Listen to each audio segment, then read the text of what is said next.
मौसम अधूरा बा गर बहार नइखे, सिंगार अधूरा बा गर निखार नइखे। खुशी बात त जिंदगी जिंदगी बा, हर खुशी बा अधूरा गर प्यार नइखे।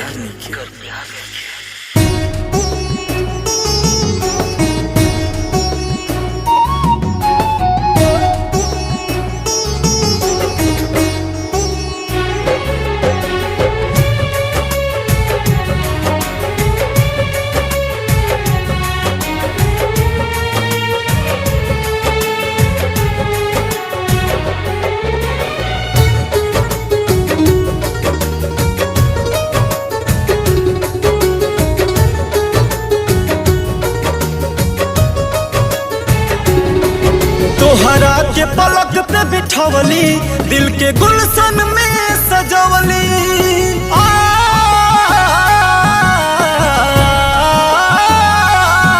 तोहरा के पलक पे बिठावली, दिल के गुलशन में सजवली। बुझलू न वफा के हमरा एतबार न कैलू। जा जा जा जान प्यार न कैलू, ए हो तू जा जा जा जान प्यार न कैलू।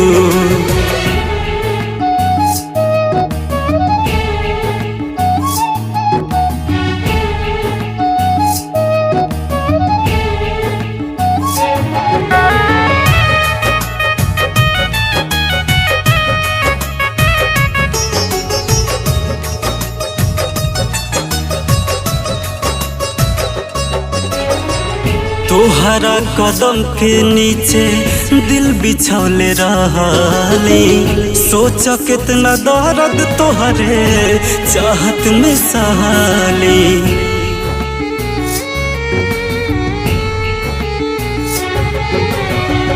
तोहरा कदम के नीचे दिल बिछौले रहली, सोच कितना दर्द तोहरे चाहत में सहली। छम छम छम पायल के तू झनकार न कैलू। जा जा जा जान प्यार न कैलू, ए हो तू जा जा जा जान प्यार न कैलू।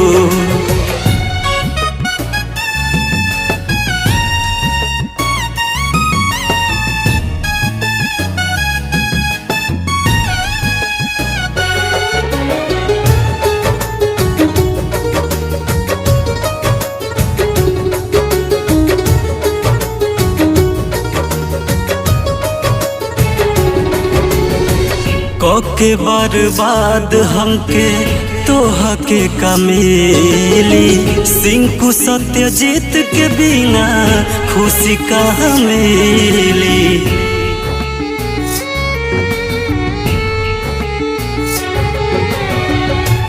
के बर्बाद हमके तोहा के कमेली, सिंकु सत्यजीत के बिना खुशी कहाँ मिली। कबहू बहुचट खातिन तू सिंगार न कैलू। जा जा जा जान प्यार न कैलू, ए हो तू जा जा जा जान प्यार न कैलू। मैंने तो अपना माना तुझे, तूने पराया कह दिया। रोए न थे नैना मेरे, रोए न थे नैना मेरे।